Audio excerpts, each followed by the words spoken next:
It's Hugo and Jake, they're coming to take a look at the Qur'an. So make no mistake, it's gonna be great, delivering more than comedy, that's what they wanna be. But honestly, it's fact from fiction, leaving lasting hits. When Hugo and Jake take faith and illustrate contradictions, create apostates to be great atheists, make people who believe see the world in a different way. What's on the episode today? Take it away, Hugo and Jake. Loving the way they're splitting the fact from the fake, attempting to make those who hold faith reevaluate and wake up. But they just stay stuck and haters wait and stay in place. No time to waste. The Qur'an reloaded with Hugo and Jake.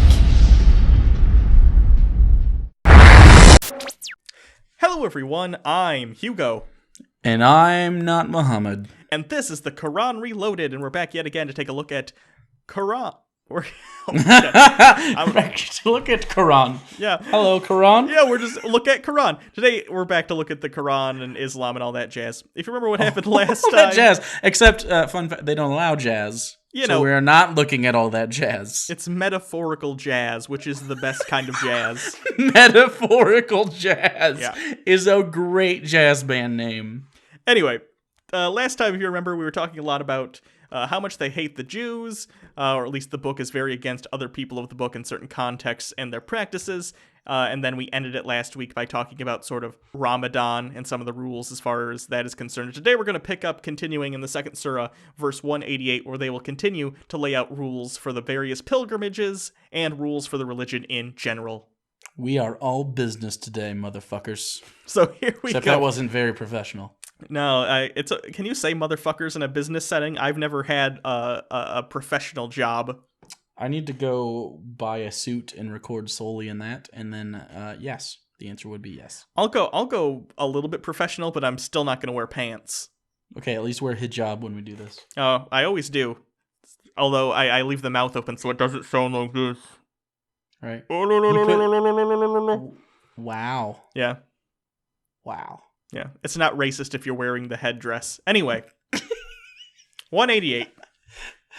And do not consume one another's wealth by unjust means, nor offer it as bribes to the officials in order to consume part of one another's wealth illicitly. Well, you know. This, I know this part's supposed to be not very anti-Jew, but it still seems a little, like, it seems like a little poke at the Jews, you know? Yeah, it's like, hey, don't do things that are wrong monetarily. Don't steal people's money. Wink, wink, anyone whose name ends in a Stein. It should say subscript, like, just don't do Jew things.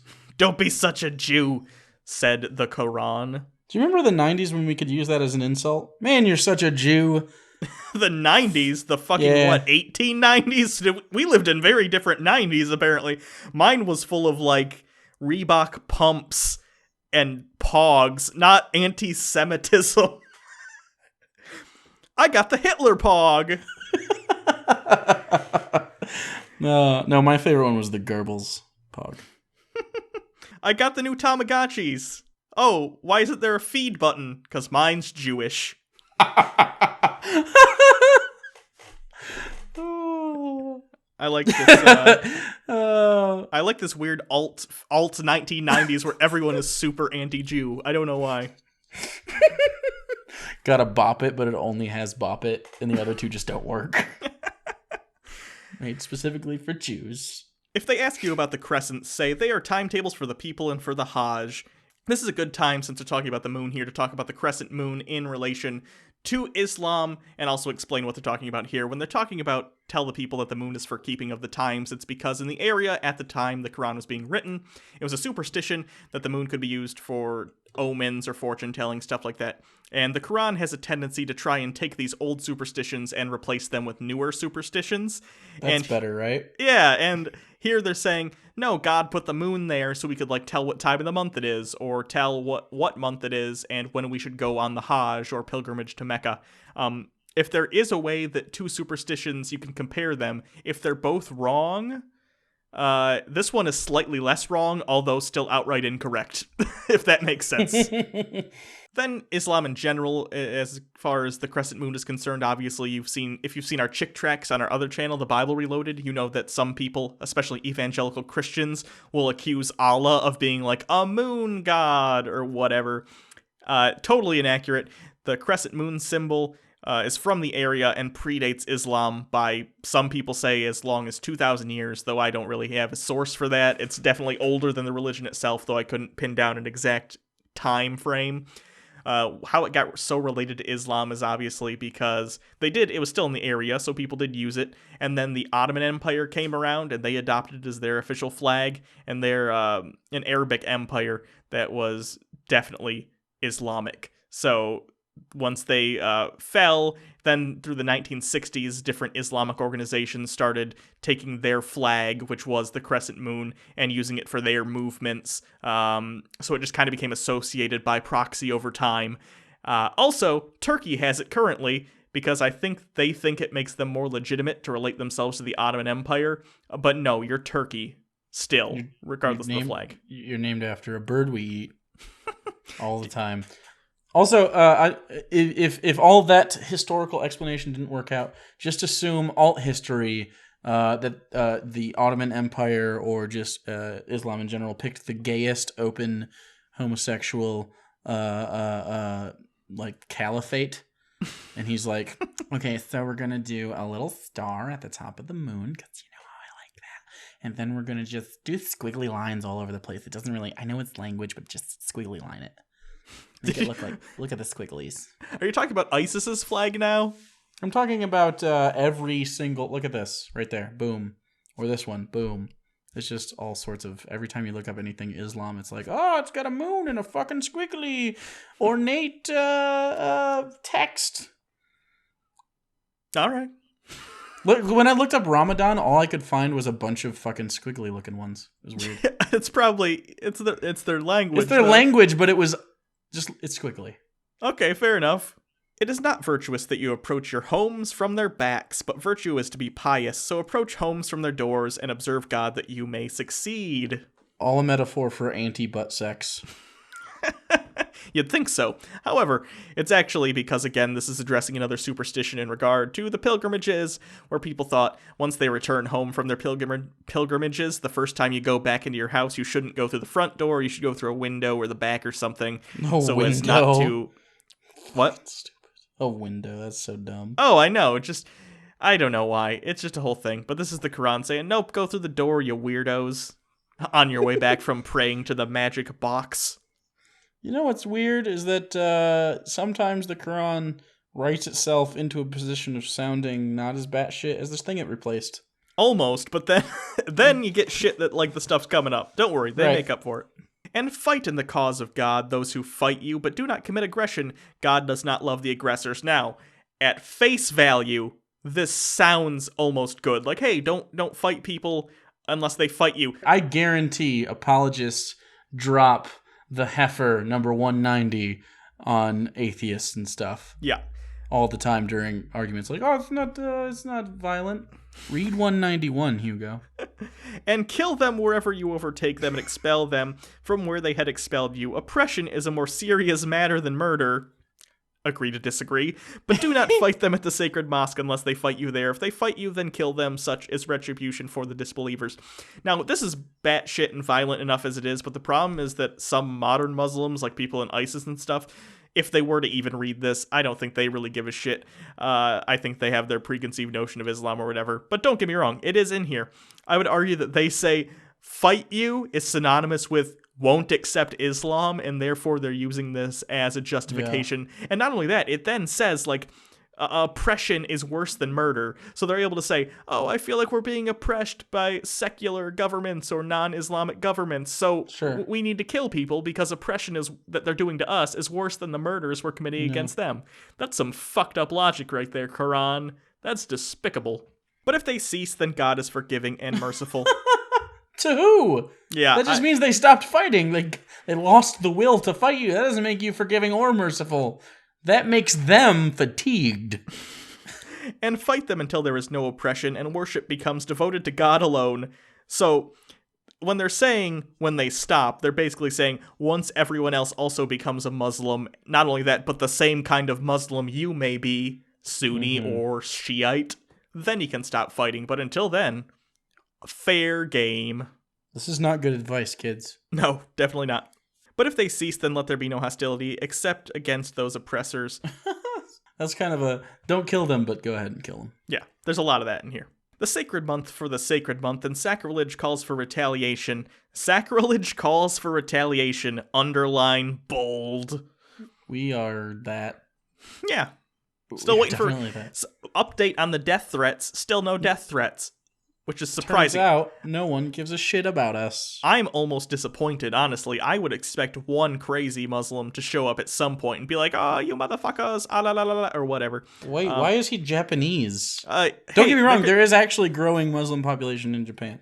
There's a growing religious population in general in China too, because they're sort of letting up after all that shit that happened when the communists took over and they wiped out a lot of the religions. Now it's kind of letting up. It's interesting. I think it's bad, but it's interesting. Yeah. Although I think also forcing people not to be religious is equally bad. No, I think people should be free to do whatever the fuck they want, but damn. That's gonna be bad. Whoever commits aggression against you, retaliate against him in the same measure as he committed against you, and be conscious of God, and know that God is with the righteous. This is very, very Old Testament eye for an eye. Yeah. Right here, except also it adds on, also you're right. I think it's funny that even by this time, long before this, when the New Testament came about, they kind of replaced or at least in theory, replaced the eye for an eye with the turn the other cheek thing. But here they're like, no, Jesus, totally wrong on that count. You fucked them up.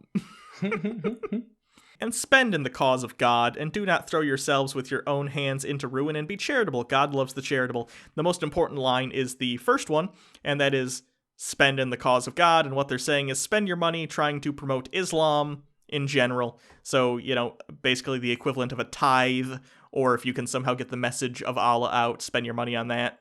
Stuff like that. And carry out the Hajj and the Umrah for God. If I didn't say this last time, the Hajj and the Umrah are different rituals where you would go to Mecca and pilgrimage there, but they're for different purposes. One of them is to be carried out under specified months, and the other one can be done at any time of the year. That was boring. Yeah, well, it's informative. It can't all be dick jokes. That was kind of a dick joke. Was it? It was like a meta dick joke. It was a dick joke about a dick joke. I'll take it. Just like that dick. Yeah, here you are. But if you are prevented, then whatever is feasible of offerings, and do not shave your heads until the offering has reached its destination. Whoever of you is sick or has injury of the head, then redemption of fasting or charity or worship when you are secure. Whoever continues the Umrah until the Hajj, then whatever is feasible of offering. But if he lacks the means, then fasting for 3 days during the Hajj, and 7 when you have returned, making 10 in all. This is for those whose households cannot be present at the sacred mosque, and remain conscious of God, and know that God is stern about retribution. They're talking about here. You didn't catch it. I know it's kind of jumbled and whatever.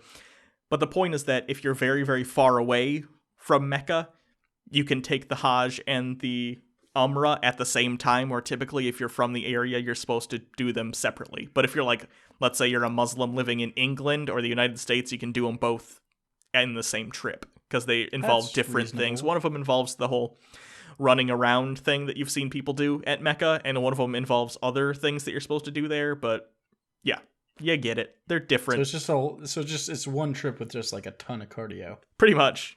What do the fat Muslims do? Maybe they get the skinny Muslims to push them around like in a wheelbarrow. I'd borderline pay to see that. That'd be hilarious.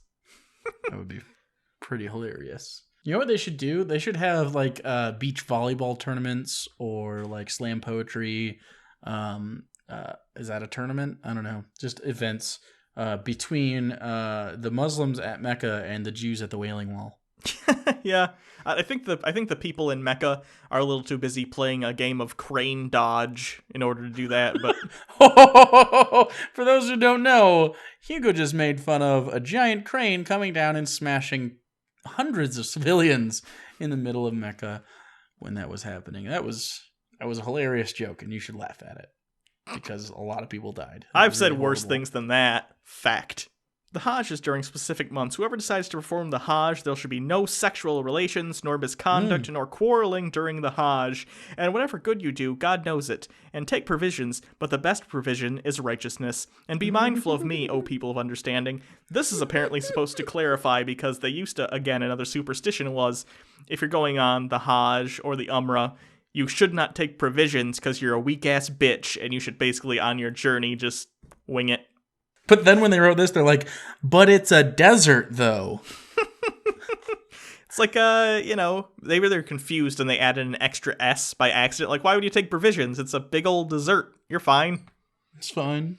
Then they got there and like, this isn't dessert at all. God damn it. Abdullah, or whatever the guy's name would be. Not Muhammad. You commit no error by seeking bounty from your Lord. When you disperse from Arafat, remember God at the sacred landmark, and remember him as he has guided you, although before that, you were of those astray. When you commit no error by seeking bounty from your Lord. This is, I guess, from what I've gathered, supposed to be talking about when you're on your journey to Mecca. Like, you don't have to stop doing your job. Like, if you're a trader, for instance, which would be more relevant when this was written, obviously. If you come across people on the way, you can still trade, you can still, make money or whatever. Does that mean if we convert, we can still also do this job? Only on the journey there, and when we get there, we will immediately have our heads removed. Then disperse from where the people disperse and ask God for forgiveness. God is most forgiving, most merciful. Yeah, I can tell from all the times earlier in this episode you told them to kill disbelievers and people who, quote, oppress them. When you have completed your rites, remember God as you remember your parents, or even more. I like it's an either or thing. Like, you can think of them as your parents, or maybe better if you have shitty parents, I guess. It kind of reads like God wrote this. A little like bit. Like he's like, just like kind of like your parents, or more of your parent than your parents are. I mean, I made everything, so. He's like your stepdad Todd. He's trying to get in there, but really he knows he might be stepping over bounds. You know what's funny? This is the second time you've mentioned stepdad Todd since we started doing this. And you don't have a stepdad. Nor do I know anyone named Todd. So it's weird to me that you keep going back to stepdad Todd. I don't know why. That's you have this weird fantasy where you had this shitty stepdad when you were little. It's not even shitty. Thinking about things that are funny to me, for some reason, this guy named Todd, who's genuinely a really nice guy, like he's not cool. To do well. Like he's trying his best. He likes the kids. But the kids just don't accept him, and he's trying his best. The stepdad and the Santa Claus. Yeah, and then maybe even like the mom or the wife is considering like divorcing the stepdad because he doesn't get along with the kids, even though he tries his best, and it's just killing him inside, which makes the interactions with the children even more awkward. Which it's like it's this self-perpetual. I don't know why Todd has this special place in my mind, but. He certainly has a bad life wherever your alternate reality exists. Yeah, he makes me feel better about myself, though, and that's good. The best thing to do about yourself if you feel bad isn't to try and make yourself a better person, it's to imagine fictional characters that are worse than yourself. That's the healthy way to deal with things.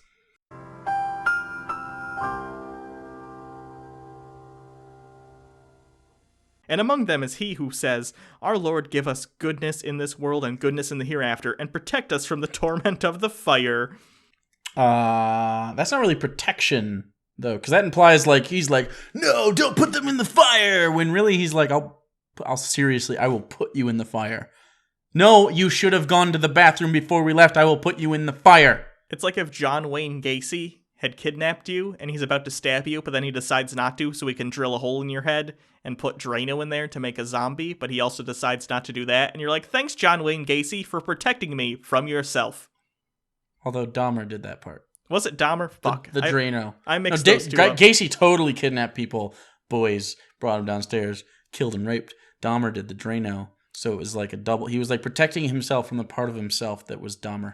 I'm almost genuinely curious what the sensation is of having Drano poured into your skull. I'm sure if we do this long enough, we'll get plenty of Muslims willing to test that on you.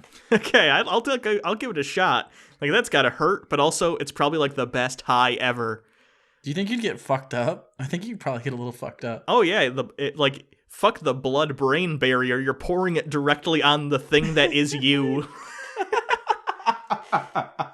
Oh. What if you blew, like, weed smoke at it? If I'm ever about to die, what I need you guys to do, open up the top of my skull, put several drugs into it? LSD hits onto the brain. I want to see what happens. I'll donate my body to science while I'm still alive for that. like LSD, like cubes, sugar cubes or whatever. Whatever. Like little drops just right in your cortex. I bet there's like, I have no science to back this up, but if you do that and pour LSD directly onto my brain, I'm like 76% sure I'll attain enlightenment and become a demigod, and none of you will be able to stop me. Oh, that's a good way to end the episode. Anyway, so thanks everyone. Come back next time and we'll deal with more laws, some of them having to deal with Mecca, some of them have to do with other stuff, and hey, maybe we'll even finish the second surah. Who knows? You can follow Hugo at Hugo Reloaded. You can also subscribe to the channel and get more things. And that's the beginning and end of it. You subscribe and you get things. You can donate to our Patreon. We do a once-a-month patron-only hangout, and that's a lot of fun. It's going to be a little later this month because I am going to Florida for a couple days, which is normally... It sounds like a vacation. You should make them feel bad. Oh, it's not a vacation. Somebody died, and I'm going to see family members. Oh, they already died? Oh, yeah. Oh, I thought he was going to die. Yesterday. Oh, well, that visit didn't work out, did it? No, but non-refundable plane tickets, so here we go. Anyway. Your family member died. Yeah. So thanks, everyone. Until next time, I'm Hugo. Oh, and I'm Jake. And this has been The Qur'an Reloaded. Were you left anything? Not that I'm aware of. Fuck! What good were they? Oh, no. No. My great uncle died and he left me like shitty baseball cards. I think those are still... They were worth nothing. I checked. They were worth literally nothing. Aren't those still at my parents' house because they were there for a while? No, they were in the trunk of that car that I sold. Oh, were they? Yeah. Oh. That sounds weird, doesn't it? Sounds skeevy. He's selling used cars. No, I threw them away before I sold it, but that's where they were last. All right. Anyway. And then a dumpster. End of episode. Put the end here. Do you guys want to hear my dice? That's a pound of 20-sided die. Do you know how many sides that is? No, not 20. That's not 20. All 20-sided. There's 4, 6, 8, 10, 12, 20 Ds. Roll for initiative. Okay. 13. That's not bad. I don't know what you're... I'm defeated. The episode is defeated.